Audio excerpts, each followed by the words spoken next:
Gracias por escuchar los podcasts de Radio Nacional. Acceda a todos los programas en rtv.es/a la carta. Espacio en Blanco. En Radio Nacional de España, con Miguel Blanco. Y ahora a las 3:05, 2:05 en las Islas Canarias, Radio Nacional de España, con el misterio. Aquí aparecemos de nuevo en las antenas de Radio Nacional, como decimos. Nuevos enigmas esperan a ser desvelados y están a punto de aparecer en este tiempo. No os perdáis a nuestro compañero Jesús Ortega con una historia tremebunda de una medium casi desconocida, aunque ya veréis que hay muchos datos. Las gracias a todos por seguir ahí, conectados con nosotros en el podcast, escuchándonos a través de la radio online en más de 100 países en todo el mundo. Saludos para los que estáis en los hospitales, mucha gente nos escucha desde allí, y a todos los que estáis trabajando. Y queremos seguir contando alguna historia más de estos pueblos llamados bárbaros. Tras esa introducción, os damos más datos.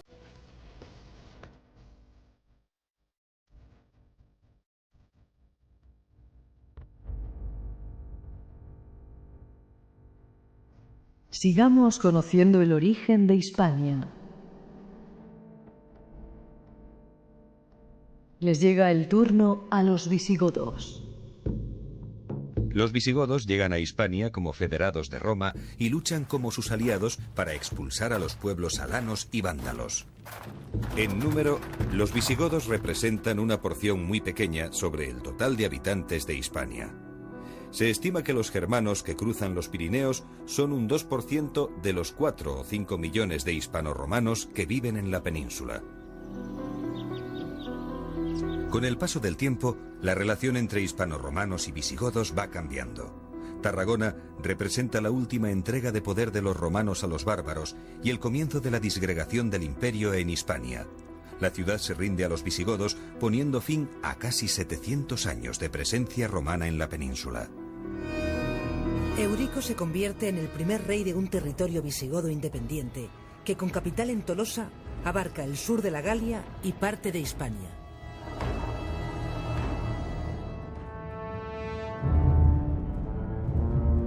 Es el comienzo del reino visigodo en Hispania. Conozcamos algo más de esta parte de nuestra historia. Primero, antes de nada, Daniel, aclarar, ¿godos y visigodos es lo mismo? Sí, eso es muy importante. Vamos a ver, igual que hemos dicho que vándalos había silingos y asdingos, godos hay dos pueblos, visigodos y ostrogodos. Pero simplemente es una división, punto de vista un tanto geográfica podemos considerar. Pero los dos eran pueblos godos, los dos se consideraban godos. De hecho, el término que más aparece en los documentos de la época no es visigodo, es godo. Godo. Vale, ¿de dónde venían? Venían del sur de Suecia. ¿Sur de Suecia? El sur de Suecia. Wow, vaya viaje, o sea, se pegaban, ¿no? Espectacular. Y esto es muy importante porque es que los visigodos son los artífices de lo que hoy es España. Luego lo podemos comentar. Vienen desde el sur de Suecia, cruzan al norte de Polonia, desde Polonia van bajando hacia Ucrania, en torno de lo que es al Mar Negro, después pasan a la península balcánica, península helena, lo que es actual Grecia, luego ya entran en Italia, el famoso saque del año 410 de Alarico, que antes hemos nombrado. Luego, ahí es donde teóricamente cogen los tesoros que había en Roma. No teóricamente. No. Los cogen. Ah, los cogen. Los vale. cogen. Y permítame que te diga que sé que te va a gustar, porque además lo dije hace poco en una entrevista. Cogen la mesa de Salomón. La presencia de la mesa de Salomón en Toledo no es leyenda. No es una invención, no es una tradición, no es cosa para contar una ruta simplemente nocturna, que también lo es. Es historia 100%. ¿Y Grial? Yo ahí no creo. No, dejemos mesa de Salomón, ya es suficiente. Que no es poco. Vale. Arrasan Roma y siguen. Fundarían el reino visigodo de Tolosa, en la mitad de Francia hacia el sur, ya penetrando la península ibérica. En el año 507 los visigodos son derrotados por los francos, por el gran rey franco Clodoveo, que daría para un programa, por cierto, y los visigodos lo que hacen es, en ese momento, retirarse hacia Hispania y quedan bajo el control del reino ostrogodo, que está en Italia. Teodorico el Grande, uno de los grandes sacerdotes de Europa, queda como regente hasta que ya finalmente Teodorico muere y los visigodos, digamos, que recuperan, entre comillas, su independencia. Así hasta que más o menos con Atanagildo, Leovigildo, tendríamos el reino visigodo de Toledo. Con Atanagildo ya claramente Toledo es la capital, pero Leovigildo sería el auténtico arquitecto, el arquitecto del reino visigodo de Toledo. Leovigildo, de hecho, es el que conquista el reino de los suevos, por ejemplo. Y es un rey espectacular, es un rey espectacular. Según nos dice San Isidoro, es el primero que se presenta sentado en trono, con manto real, por lo tanto ya diferenciándose del resto. Ojo que yo soy rey. Y además tomando muchos elementos de los emperadores bizantinos. Por supuesto, yo no soy bizantino, estoy independiente a vosotros, pero tomo vuestros elementos de poder para que los míos sepan quién soy yo. Y seguramente, como te digo, es el que hace de Toledo esa gran urbs regia, esa ciudad de reyes, esa gran capital, ya marcando un poco la importancia histórica que tiene la ciudad de Toledo. Y como te digo, la historia visigoda es fascinante porque aparte de guerras, de batallas, que por supuesto a mí me encantan y siempre las recojo en libros, etcétera, es un periodo cargado de arte. ¿Dónde podemos ver elementos visigodos? Eso, danos algunos datos. Pues mira, muy sencillo. Podemos verlos en provincia de Toledo, Santa María de Melque, San Pedro de la Mata. Podemos verlos en Castilla la Vieja, Quintanilla de las Viñas, en Burgos. En Palencia también hay en Palencia, ¿no? San Juan de Baños. San Juan de Baños, sí. San Pedro de la Nave. Bueno, Quintanilla de las Viñas, a los oyentes recomiendo que vayan a verla porque tiene una simbología espectacular. Un solo detalle, permíteme. En su interior hay un sol y una luna. Pero ojo, el sol aparece representado como una mujer y la luna como un hombre. ¿Qué dices, sí? Totalmente. ¿Por qué pasa esto? ¿Por qué? Puede que sea un rasgo de germanismo en la cultura germana. De hecho, actualmente en el idioma alemán el sol es femenino y la luna es masculino. Tú vas a Alemania y tienes que tener cuidado porque en algunos servicios donde teníamos que ir nosotros no es al sol, es a la luna. ¿Ah, sí? Totalmente. Ahí lo dejo. Lo apunto. Y sí, termina y... Nada, y a lo largo del siglo VII se desarrolla lo que es todo ese reino visigodo de Toledo, con los concilios que antes hemos citado, hasta el año 711, que tiene lugar la invasión islámica y comienza la caída del reino visigodo. Pero ojo, el reino visigodo cae, es destruido, pero renace. ¿Dónde renace? En Asturias. ¿En Asturias? En Asturias. El reino asturiano es el legítimo heredero del reino visigodo de Toledo. Desde el punto de vista, si queremos, mistérico-mitológico, tanto que nos gusta aquí en Espacio en Blanco esta cuestión, la famosa leyenda de la cueva de Hércules, esa profanación de Don Rodrigo que provoca la llegada de los musulmanes. Pues bien, se puede decir que España, el reino visigodo de Toledo, se pierde en una cova toledana. ¿Dónde se recupera? ¿Dónde se inicia la reconquista? En la cova dominica, en Covadonga, con el godo Pelayo. Lo que se pierde en una cova toledana se comienza a recuperar en una cova asturiana. De hecho, Oviedo, la gran capital del reino asturiano, será considerada la nueva Toledo.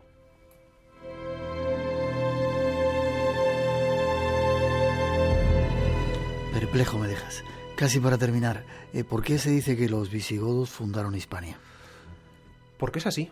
Es así. Realmente son los orígenes de nuestro país como identidad. Sí, totalmente. O sea, los visigodos tienen un proyecto político muy claro para este país, para este territorio, mejor dicho, en ese momento.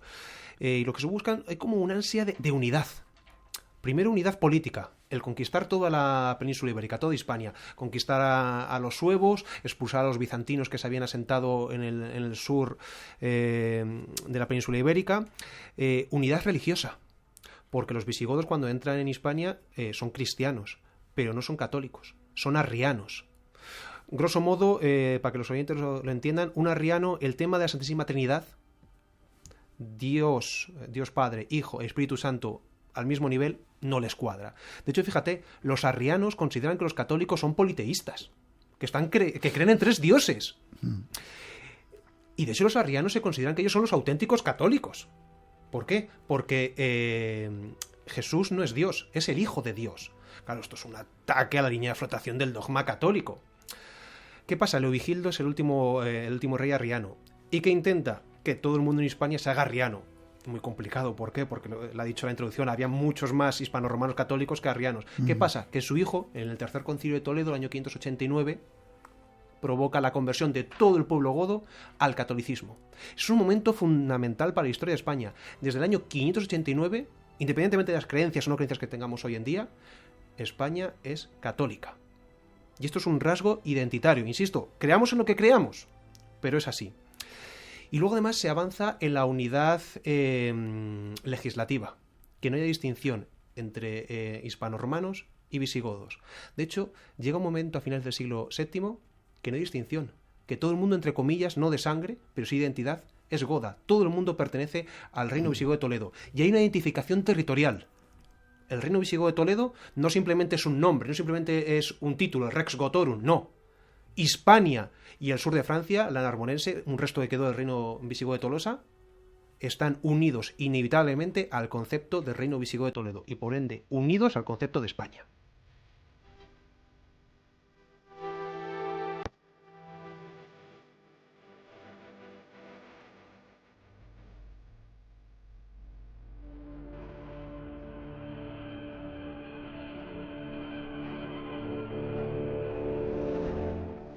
Dos preguntitas para terminar. ¿Qué queda de todo eso en Toledo todavía? ¿Queda esa magia? ¿Queda A ver, me atrevería esa espuma? Muy bueno lo de la espuma.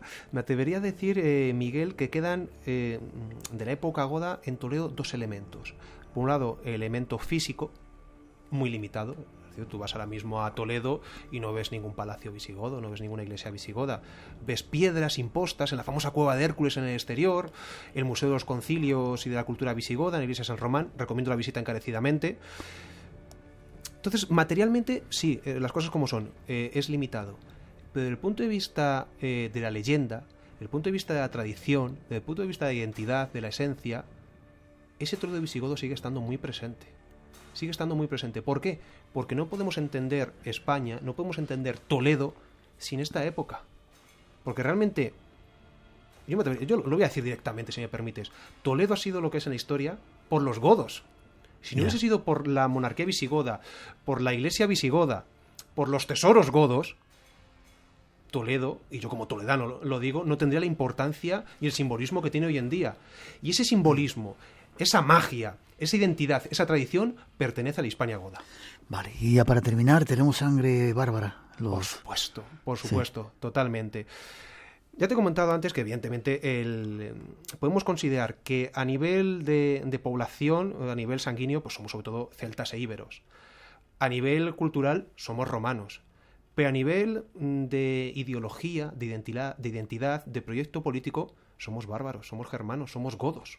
Los bárbaros regresan. No nos hemos ido.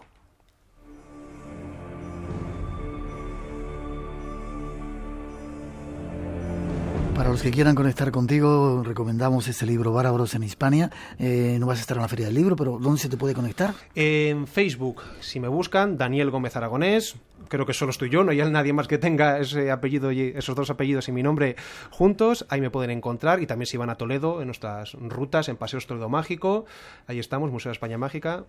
He estado con nosotros, Miguel disfrutando, también me pueden encontrar y encantado. Ha sido un placer, espero que hayas disfrutado también de estar con nosotros. Yo estoy en una nube todavía, no me lo creo, haber estado en Espacio en Blanco con Miguel Blanco. Después de los bárbaros llegaron los árabes, los musulmanes, pero eso es otra historia que contaremos, ¿te parece? Fantástico. Gracias. 3:18, 2:18 en las Islas Canarias. Cambiamos un poco el decorado y nos vamos con otro misterio. Espacio en Blanco. En la madrugada del sábado al domingo, a partir de las 2, la 1 en Canarias. El misterio continúa. En Radio Nacional, con Miguel Blanco. Un saludo a todos los radioyentes de Espacio en Blanco, desde Gabón. Así suena Libreville.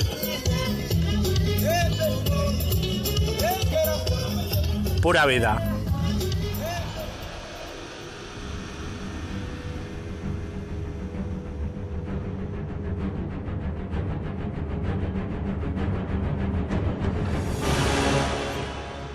Saludar a nuestro nuevo invitado, a nuestro compañero. Nos escuchaban desde Gabón, ¿has visto, Jesús? Fíjate. Buenas noches, don Jesús Ortega. Muy buenas noches, don Miguel. Compañero del Espacio en Blanco, haces otro programa que se llama El Dragón Invisible. Estuvimos en la Ballena James Alegre. Joyce, el antaño Ballena Alegre, donde se organizan esas tertulias ufológicas. Y además trabajas en Enigmas, eres uno de los redactores que se dedica a compilar también ese mundo, ¿no? Una labor apasionante, una nube, ¿no? Poder estar en una revista o en un programa como Espacio en Blanco que uno ha seguido desde siempre y poder aportar desde esas plataformas, pues siempre es un gustazo. Qué bien. Nos va a traer un tema, no sé si desconocido, extraño, pero esa introducción lo contamos, ¿vale? Perfecto. Una medium extraña, ahí vamos.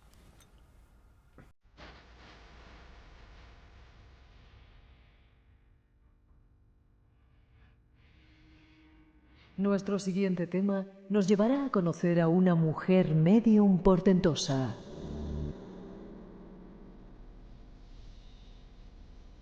Su nombre, Mina Cramdon.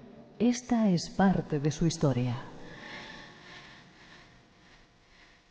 Mina Stinson nació en Ontario, Canadá, en 1888 y se trasladó a Boston cuando tenía 16 años. Unos años después se casó con un tendero local con el que tuvo un hijo. Tras una operación que se le tuvo que realizar a Mina, conoció a Leroy Crandon Godard, un prominente cirujano y ginecólogo. Se divorció en 1918, casándose a continuación con Crandon, cambiando su nombre a Mina Crandon. Los Crandon vivían en el afluente Beacon Hill, en Boston. Una tarde del mes de mayo de 1923, el Dr. Crandon invitó a varios amigos a una reunión a su casa. En torno a una mesa, descubrió que su mujer tenía poderes psíquicos. En especial, tenía la capacidad de levitar objetos, generar ruidos y plasmar espíritus. De repente, estando en esa reunión, la mesa se movió y se apoyó en dos patas. Trataron de averiguar cuál de ellos era el medium y se demostró que era Mina.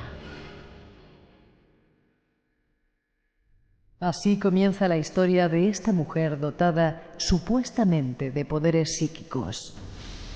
Conozcamos algo más de su historia.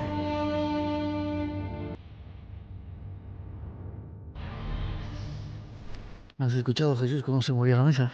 Lo he escuchado y lo he sentido, y la verdad es que intentar ponerse en la piel de los participantes en aquella sesión de espiritismo que desembocaría en una de las historias más fascinantes de aquella época, y mira que los inicios del espiritismo a finales del siglo XIX, comienzos del siglo XX, fueron apasionantes y tuvieron personajes increíbles. Pero yo creo que como la historia de Mina Crandon, sobre todo por todos los personajes que orbitan a su alrededor, el gran Houdini, Arthur Conan Doyle e incluso el padre de la parapsicología moderna, Joseph V. Rhine, estuvo también interesado en esta medium. Te iba a preguntar que por qué te interesaba el caso de este personaje que no era muy conocido. No era muy conocido, y es una pena porque, fíjate, y voy a citar en este caso a Massimo Polidoro, que es un investigador italiano de un círculo, de una sociedad en Italia que se dedica a investigar los misterios de manera bastante racional y crítica, y él decía que probablemente Mina Crandon fuera una de las personajes o mediums más interesantes. Decía que ningún otro medium, desde Daniel Dungal Holmes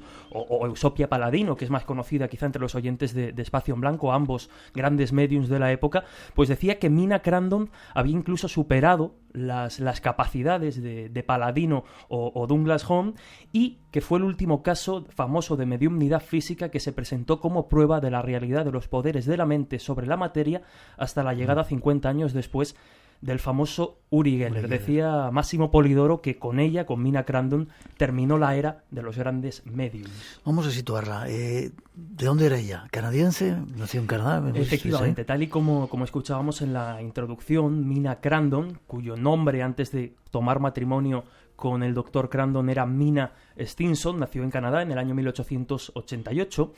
Y quizá las características que más nos convenga conocer para abordar el caso de Mina Crandon tienen que ver con su aspecto físico. Era muy atractiva, que ¿no? Era muy atractiva, muy sensual, una mujer de ojos azules, muy provocativa, también muy inteligente y muy avispada, que, como digo, a los 30 años, muy jovencita, solicita el divorcio del que fue su anterior marido y pasa a convertirse en la tercera esposa del Dr. Crandon, del ginecólogo y cirujano Dr. Crandon. Un detalle que luego comentaremos porque, hay una teoría bastante llamativa en torno a la profesión del doctor Crandon.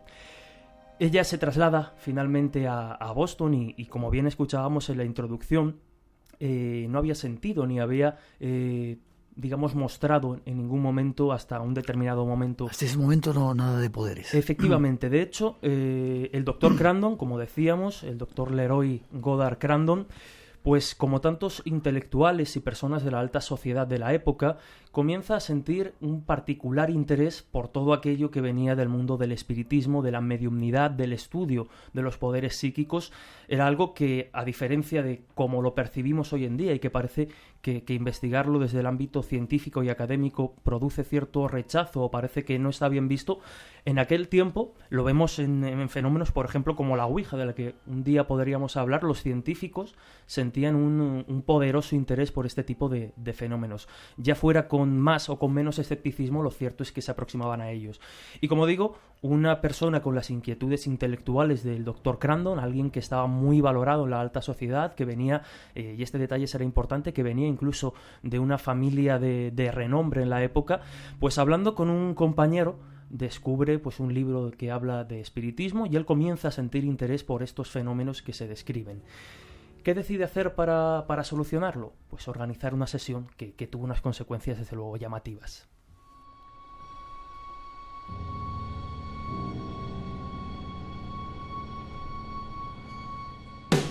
Algunos pequeños gestos pueden producir grandes cambios. Cuida tu entorno, cuida tu planeta. Por un planeta limpio. Radio Televisión Española. Corazón Verde. Hay un lugar en el que reside la magia, donde habita lo desconocido. El mundo del misterio es Espacio en Blanco, en Radio Nacional.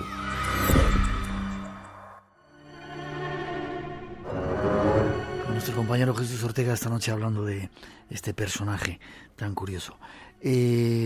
Hasta ese momento ella vivía tranquila, súper atractiva, sensual, se casa con este médico que era la tercera esposa que tenía. Mujer del Dr. Crandon. ¿Y cómo era el momento histórico que se vivía? ¿Había mucho interés por estos temas? ¿Estaba surgiendo el espiritismo? Exacto, había muchísimo interés, además el contexto histórico. Precisamente hace unos minutos escuchábamos al gran Daniel Gómez Aragonés, ¿no? Que tan importante la historia para comprender estos fenómenos, y aquí también, porque nos encontramos en un contexto histórico muy particular. Podríamos decir o resumir muy rápidamente que el espiritismo moderno, tal y como lo conocemos, surge en 1848 con las famosas hermanas Fox, que muchos oyentes de Espacio en Blanco pues estoy seguro que conocen. Y ya se empiezan a comunicar a través de raps, ¿no? Efectivamente, empiezan a escuchar en su casa los ruidos de un ente que ellas denominan el señor Pezuñas, y a través de esos ruidos, de esos raps, establecen pues la que podríamos considerar, como digo, la primera comunicación moderna que ya se vincula pues con el espiritismo. Y unos años después ya nos encontramos que una década después de aquella fecha, 1860 y largos, nos encontramos con la Guerra Civil Americana, que provoca pues miles de bajas. ¿Eso qué genera? Pues que genera que las familias cuyos maridos, cuyos hijos, cuyos hermanos han ido a la guerra y no han vuelto y han fallecido, pues tengan esa necesidad de despedirse de alguna manera. Y esto vuelve a suceder a comienzos del siglo XX, con la Primera Guerra Mundial. Nos encontramos con un suceso, con una guerra mucho más devastadora a nivel de muertes. No en balde estamos hablando, insisto, de un conflicto a nivel mundial. Y esto genera muchísimas bajas, lo que provoca pues que esa necesidad de contactar con el más allá siga en auge. Recuerdo que el psicólogo Richard Wiseman, estudioso de todo lo que tiene que ver con este tipo de cuestiones, con lo paranormal, con la vida después de la vida, hablaba del espiritismo como una genialidad, porque nos encontramos también en un contexto histórico muy llamativo, muy cambiante. La ciencia comienza a ganar a pasos agigantados terreno a la fe. La revolución industrial, en una época victoriana pues en la que, insisto, la ciencia empieza a desarrollarse de una manera muy, muy desorbitada, y Richard Wiseman comentaba que el espiritismo era una absoluta genialidad, porque mientras otras religiones como la católica, por ejemplo, te solicitaba que te portases muy bien para al final llegar al paraíso, el espiritismo te daba las pruebas de ese paraíso. No necesitabas esperar a fallecer para descubrir que existía la vida más allá de la vida, sino que el espiritismo te daba esa muestra, casi mezclando religión y ciencia, y por eso consiguió ganar tantos adeptos, entre ellos muchos científicos. Es el caldo de cultivo de ese tiempo, ¿no? Exactamente, donde los teatros se llenaban, pero llenarse de cientos y miles de personas para ver a un medium gestionar esos fenómenos supuestamente provocados por espíritus, y donde incluso los magos, que no tenían ningún afán de demostrar capacidades paranormales, aprovechaban este ambiente espiritista, este ambiente de poderes psíquicos y contactos con el más allá, para llevarlo a sus funciones, y recuerdo cómo en su día Ramón Mairata, un gran historiador de la magia, me decía que los grandes magos del siglo XX, de finales del XIX y comienzos del XX, aprendieron muchas de sus rutinas y muchos de sus trucos de los grandes mediums de aquella época.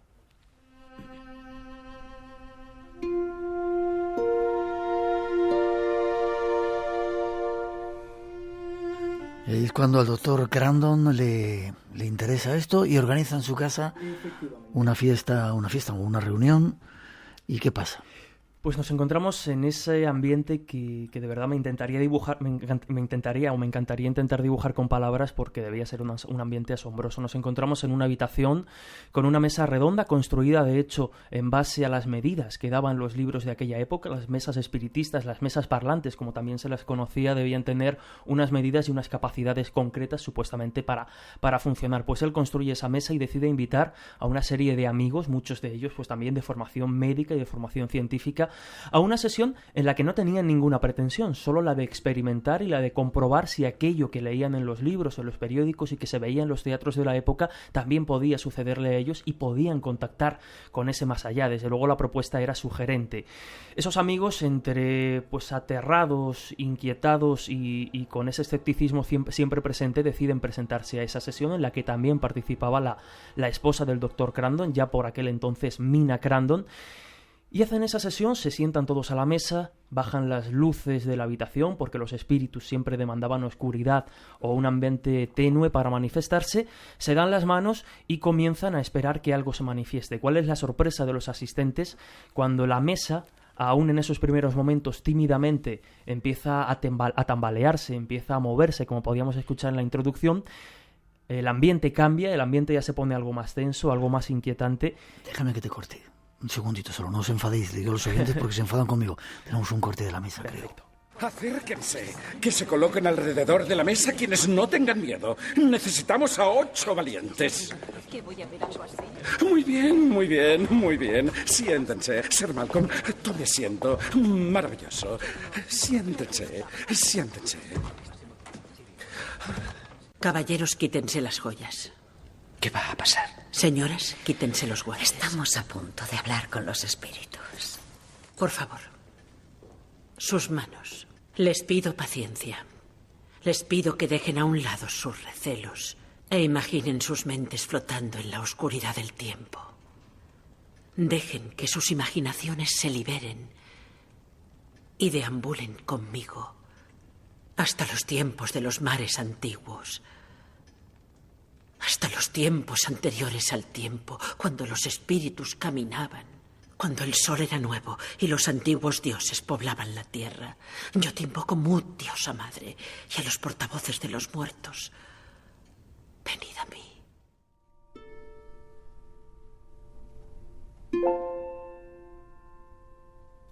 Así más o menos podría ser una historia. Pues efectivamente, así más o menos pudo ser. Comienza a moverse esa mesa y la manera que tiene el doctor Crandon para determinar quién puede ser el supuesto capacitado, el supuesto medium de aquella sala y de aquella reunión que había convocado, decide que durante intervalos de 1 minuto vayan abandonando uno a uno todos los asistentes de la sala hasta que quede el que haya podido provocar esos fenómenos.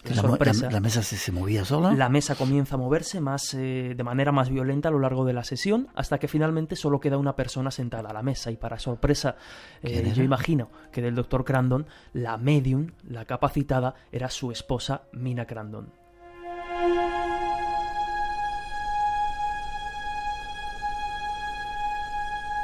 Mina Crandon hasta ese momento no sabía que tenía esos poderes, pero parece ser que alguien le había dicho, un sensitivo, muy poco tiempo antes, que le había avisado, ¿no?, de que se le estaba abriendo ese mundo. Sí que hay un comentario, como digo, en ese ambiente de compañeros interesados en el espiritismo del Dr. Crandon, que sí que había hecho el comentario de que alguien cercano podía tener esa capacidad, pero como bien dices, hasta ese momento en concreto, hasta esa tarde del 27 de mayo de 1923, no se descubre. De hecho, es curioso, es una característica particular particular que a partir de ese primer movimiento de la mesa, que digamos que sería pues un espiritismo para dummies, un movimiento básico de todo lo que tenía que ver con aquellas sesiones, Mina Crandon empieza a incorporar, conforme va leyendo en artículos y libros de la época, va incorporando a sus supuestas capacidades diferentes fenómenos que se irán manifestando en las sesiones posteriores, porque como digo, a partir de esa sesión la historia toma un cariz completamente diferente.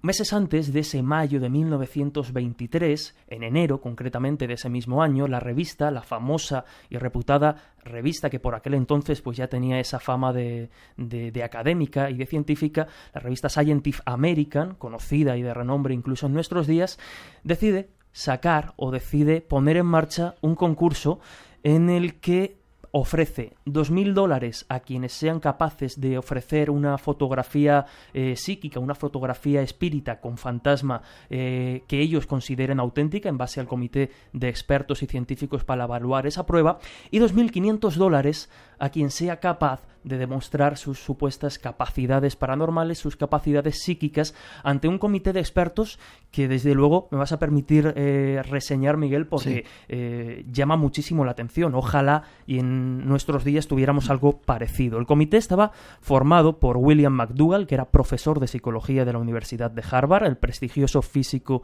Daniel Comstock, Walter Prince, que era de la Sociedad Americana para la Investigación Psíquica, y otro personaje, Hereward Carrington, que era investigador psíquico.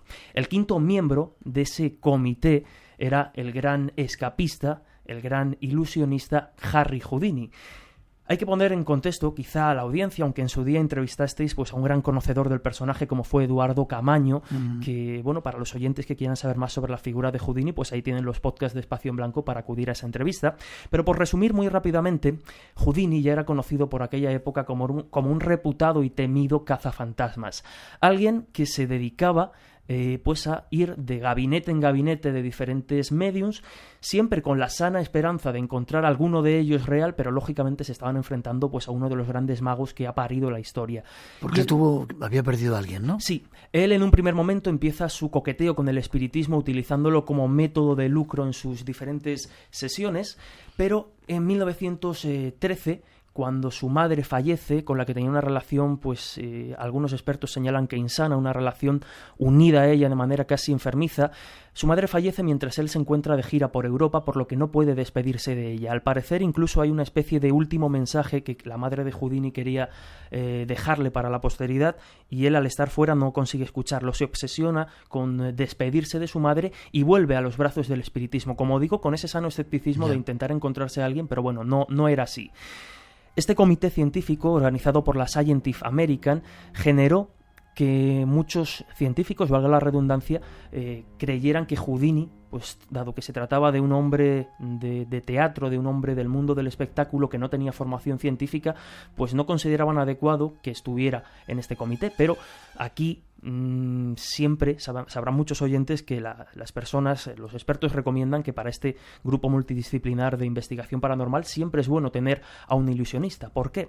Y lo vamos a ver a continuación, porque incluso en las primeras sesiones que ya empezaban a investigar a los mediums de aquel momento que se presentaban al concurso, hacen esas primeras sesiones sin Houdini. Nos encontramos con un personaje muy llamativo que llamó además la atención incluso del mismísimo Conan Doyle, que también tiene protagonismo en esta historia, Nino Pecoraro, un medium italiano que simulaba los efectos de los hermanos Davenport, que esto, por resumirlo muy básicamente, era meterse en una cabina llena de instrumentos, llena de objetos, atado completamente, imposible de desatar, y sin embargo cuando se cerraba esa cortinilla todos los objetos empezaban a sonar. Pues, por ejemplo, por citar tan solo este ejemplo, el comité comienza a investigar a este personaje sin la presencia de Houdini, y estuvieron a punto de avalar a muchas personas, hasta que Houdini llegaba al lugar de los hechos, investigaba a los mediums que estuvieron a punto de llevarse el premio y demostraba que todo era un fraude.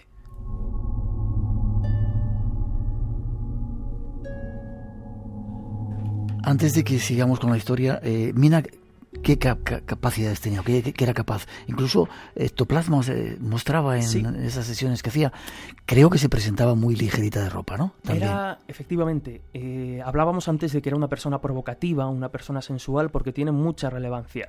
Se presentaba, o los fenómenos que sucedían durante las sesiones de Mina Crandon eran de todo tipo, desde la audición de diferentes instrumentos al movimiento de objetos, no solo de la mesa, sino que se hablaba de movimientos de objetos como armarios y muebles alrededor.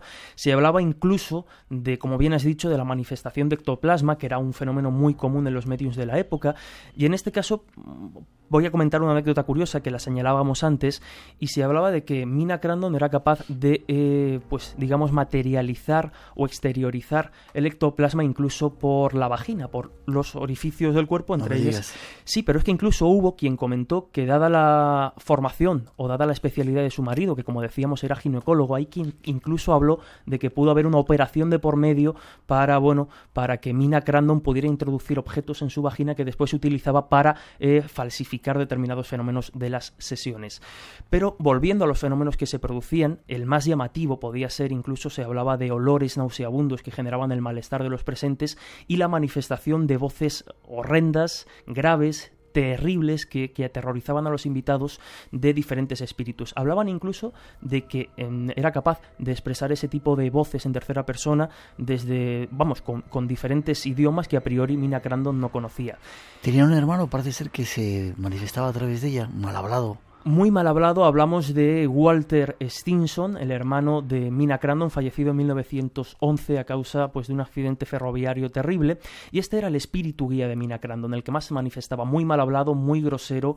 De hecho, dentro de estas maneras que Mina Crandon tenía de presentar las sesiones, como bien decías, vestida tan solo con un kimono muy ligero, incluso permitía que algunas de las criadas la revisaran y la tocaran por todo el cuerpo para comprobar que no llevaba nada, generando la incomodidad de algunos de los presentes. Y por centrar muy rápido, Miguel, por volver a la investigación llevada por la Scientific American, finalmente en 1924 Mina Crandon es aceptada por mediación de una serie de cartas por parte del Dr. Crandon, su marido, y por parte incluso de Arthur Conan Doyle, que escriben a la Scientific American para informarles de la poderosa y la llamativa capacidad de esta mujer, que además algo que llamaba mucho la atención es que era, para empezar, su posición social, alguien que no tenía la necesidad de inventarse este tipo de historias para vivir bien. Que no cobraba cuando hacía. Que no cobraba ni aceptaba ningún tipo de regalo o obsequio por parte de los investigadores o los curiosos que se acercaban, porque se convirtió en un auténtico fenómeno y a la casa del Dr. Crandon asistían personas de todo tipo a presenciarlas. Cuando finalmente es aceptada para investigar, nos encontramos con que las investigaciones empiezan de nuevo sin la presencia de Houdini, y nos encontramos con que algunos miembros del comité, sobre todo el secretario de aquel comité y editor de la revista Scientific American, James Malcolm Beard, se empieza a sentir atraído sexualmente por Mina Crandon. Hay incluso dentro de este comité quienes intentan aprovecharse la fortuna del Dr. Crandon para financiar algunas investigaciones, y algunos de los presentes en este comité, insisto, de la Scientific American, llegan a pedirle un préstamo económico a este Dr. Crandon. Por lo tanto, nos encontramos ya unas tensiones un tanto viciadas, un tanto extrañas. Estamos en 1924, a mediados de 1924 hubo una tentativa de dar a Mina Crandon como posible medium real, estuvieron a punto de darle el premio hasta que Houdini se entera de esto y interviene. Para empezar, Houdini desde el primer momento mantuvo una relación un tanto fría con la familia, porque ellos le ofrecen quedarse a dormir en esa primera sesión en la que Houdini está presente y él decide irse al hotel, porque decía que en el momento en el que duermes en el techo de la persona a investigar pierdes toda objetividad y no puedes emitir un juicio desde luego certero. Él, en esta primera sesión, ya descubre algunas de las trampas de Mina Crandon y se va al hotel muy enfadado. Hay una segunda sesión en la que confirma sus sospechas, descubre algunos de los trucos. Mina Crandon utilizaba los dedos de los pies, que Houdini estaba convencido de que bien desarrollados podían llegar a ser tan ágiles como los dedos de las manos. Utiliza el cuello, un cuello muy esbelto y desarrollado para levantar incluso la mesa. Y lo que hace en la tercera sesión es desarrollar una caja antifraude que algunos espiritistas de la época llegaron a denominar de humillante, porque en realidad era una especie de prisión que impedía que utilizara los brazos, la medium que estaba dentro, los brazos y las piernas y el cuello. Y en esa sesión se descubre algo llamativo que bueno, pues en cierto modo determinó lo que pasó a continuación. Se descubre que dentro de la caja hay una regla. Hasta hoy ha persistido un poco la duda de si esa regla articulada, fue introducida por Mina Crandon para poder ejecutar desde dentro de la caja los fenómenos que hasta el momento había ejecutado, o incluso los propios Crandon llegaron a acusar a James Collin, el ayudante, el que le construía los artilugios a Houdini, de introducir esa regla para que todo fuera en contra de Houdini y bueno, para que pensaran que había gestionado toda esa historia. ¿Y cómo termina el asunto? ¿Era un fraude, Mina? O... La historia termina de manera un tanto trágica, por lo menos para Mina Crandon. En 1925, la revista Scientific America, por 4-1, llega a la conclusión de que Mina Crandon había sido un fraude, o había provocado todos los fenómenos, sobre todo muy impulsados por las conclusiones y los descubrimientos de Houdini. La revista, como digo, la cataloga de fraude. Digamos que la imagen de Mina Crandon a partir de ahí, a pesar de haber obtenido mucha fama, empieza a decaer. La sociedad se divide en dos: los que piensan que es un completo fraude, los que piensan que no, y entra en una especie de depresión y de espiral de alcoholismo que se ve acrecentada con la muerte del Dr. Crandon en 1939. Finalmente ella fallece en el 10 de noviembre de 1941. Y hay quienes dicen que fallece de una manera, pues, insisto, devorada por el alcohol, nunca pudo dejar el alcoholismo, algo que pasó en muchos mediums y muchos personajes de la época. Y sobre todo, pues, impulsada por sus seguidores que intentaban hasta el último momento volver a recuperar la buena imagen que había tenido Mina Crandon como medium. Intentan insistirle para que demuestre que sus poderes son reales, pero ella finalmente, pues, muere, insisto, desacreditada, sobre todo por esta investigación llevada a cabo por la Scientific American.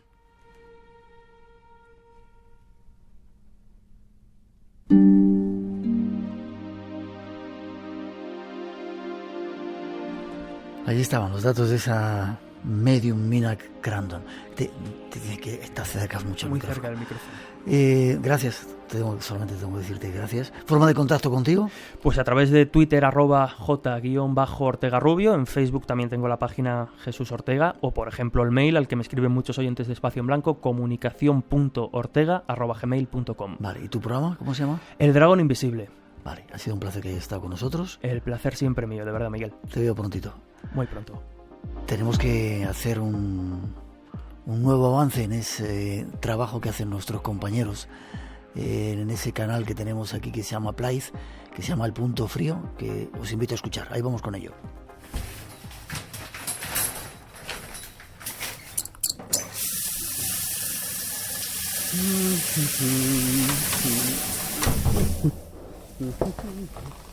Esta es la habitación 510. No tiene más de 10 o 12 metros cuadrados. Desde la cama veo un armario, la televisión, una cómoda con una silla, la toma de aire acondicionado y junto a mí una mesita con el teléfono. Es una habitación como la de cualquier hotel. Y la vista desde aquí arriba no está mal. Pero se dice que en esta habitación suceden cosas. Fenómenos como los que experimentó Ramón hace algo más de 12 años. Jamás pensó que después de una ducha viviría la experiencia más aterradora de su vida.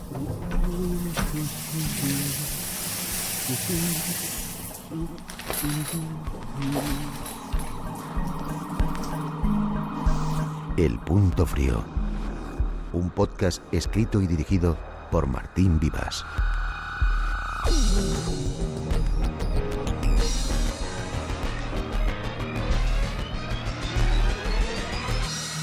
Capítulo 3. En la 510.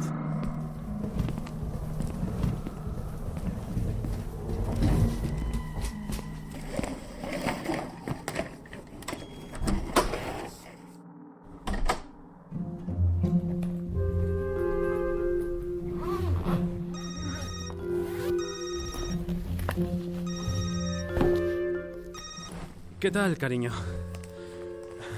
Pues mira, acabo de entrar en la habitación. Sí, en el hotel de siempre.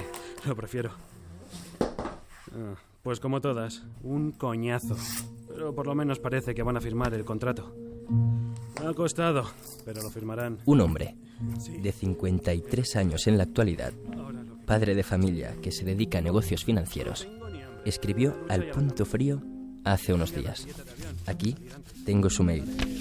Apenas una página y media en la que relata su experiencia en este mismo hotel, en esta misma habitación. Mi nombre es Ramón Sanz.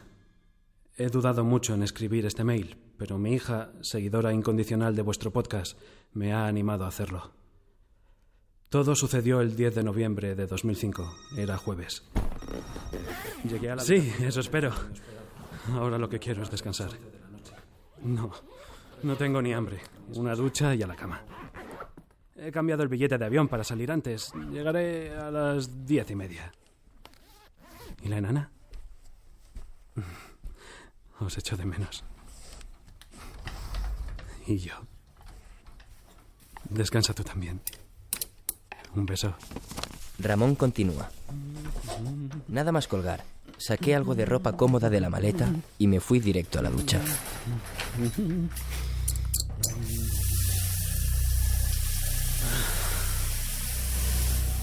Dios, cómo necesitaba esto.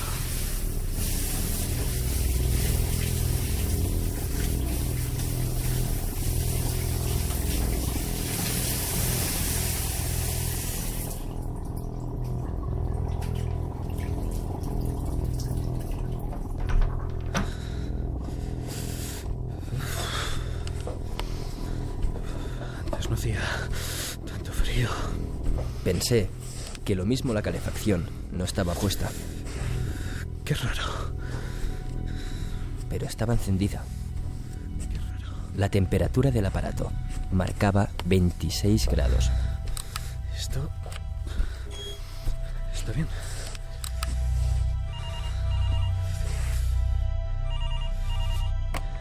¿Sí? ¿Sí? ¿Hola? Nadie contestó. No le di más importancia y continué con lo mío.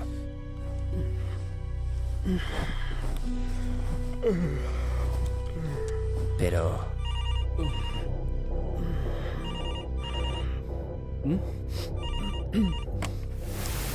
Dígame. Oiga. ¿Quién es? Oiga.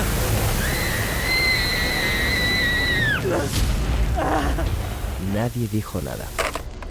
Pero escuché el grito de una niña. Inmediatamente pensé en Marta. Mi hija se ha llamado Gloria. Alguien ha entrado en casa. La mujer no puede hablar. Conmigo le ha pasado algo. Pueden hablar. Mi hija ha pasado algo a mí.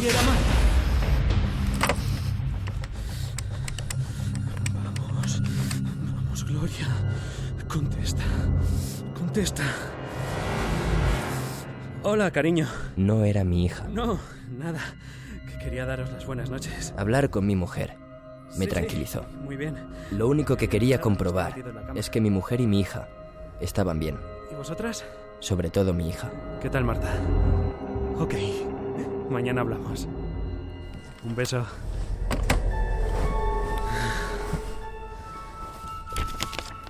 Casi me quedé dormido. Entonces, no había nadie. Pero era como si alguien estuviera intentando abrir la ventana desde dentro. Quería levantarme, pero ni tan siquiera podía abrir la boca. Cuando la ventana dejó de sacudirse, noté como a mi espalda alguien se sentaba sobre la cama. La temperatura en la habitación subió de golpe. Respirar quemaba. Era como arder entre llamas invisibles. Y entonces, antes de poder recuperar el control de mi cuerpo,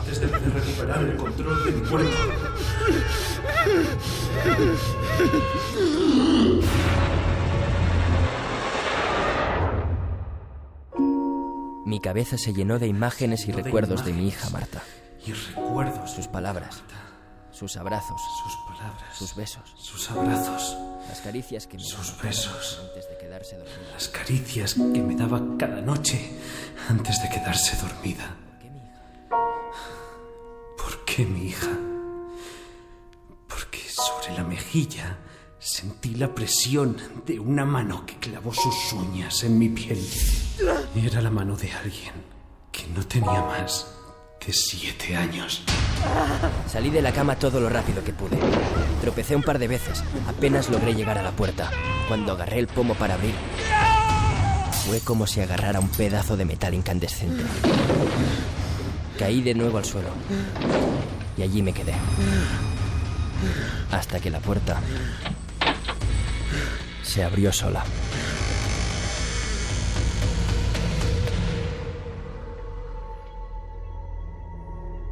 Esto es lo que viví aquella noche en la habitación 510. Conocía lo del incendio de 1979, pero lo que desconocía es que mi experiencia fue muy parecida a la de otros clientes que se hospedaron en el mismo hotel. Mi hija Marta así me lo hizo saber. Y como decía al comienzo de este mail, ella me animó a escribir. Si sirve de algo, os diré que aunque regresé al mismo hotel en varias ocasiones, jamás ocupé aquella habitación. Reciban un cordial saludo. Ramón Sanz. El Punto Frío. Un podcast escrito y dirigido por Martín Vivas. Brutal. Fin de episodio. Ahí lo tienes. Así suena tu noche en la 510. Joder, tío. Ha quedado brutal. Eres la hostia. Si no es por ti... Anda, quita. Oye, ¿por qué no mencionas el nombre del hotel? Eso se lo dejamos a los oyentes. Hay pistas más que suficientes. Y además, lo mismo nos llegan más casos de otros hoteles. Eres un flipao. Espera. ¿Es Rocío? ¿Vas a contestar por fin?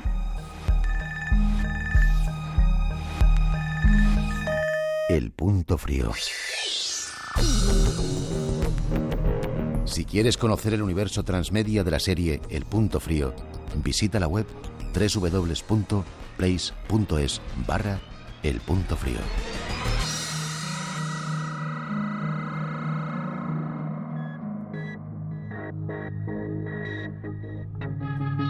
Ahí está un nuevo capítulo de El Punto Frío y la recomendación de que vayáis a esa web Place, la nueva canal de Radio Televisión Española con un montón de contenidos. Rosa Rodríguez, ¿qué tal?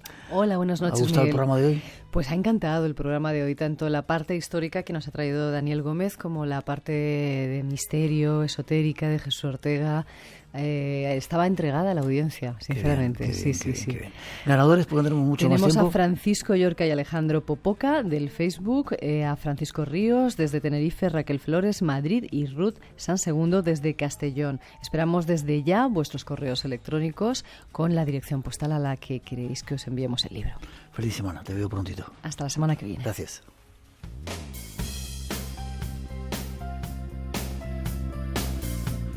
Y nosotros terminamos, comienza un nuevo mes y promete traernos muchos nuevos misterios. Ya veréis que gente guapa viene para la próxima semana. Os esperamos para descubrirlos. Mientras, feliz semana. No os perdáis las nuevas citas aquí en Radio Nacional dentro del Espacio en Blanco. La recomendación de que sigáis en esta sintonía y hasta las 4 vienen los bárbaros. Feliz semana, cuidados.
Por hoy terminamos. Recuerda que tienes una cita con el misterio. Aquí en Radio Nacional. Será dentro de 7 días, en el Espacio en Blanco. Hasta entonces, feliz semana.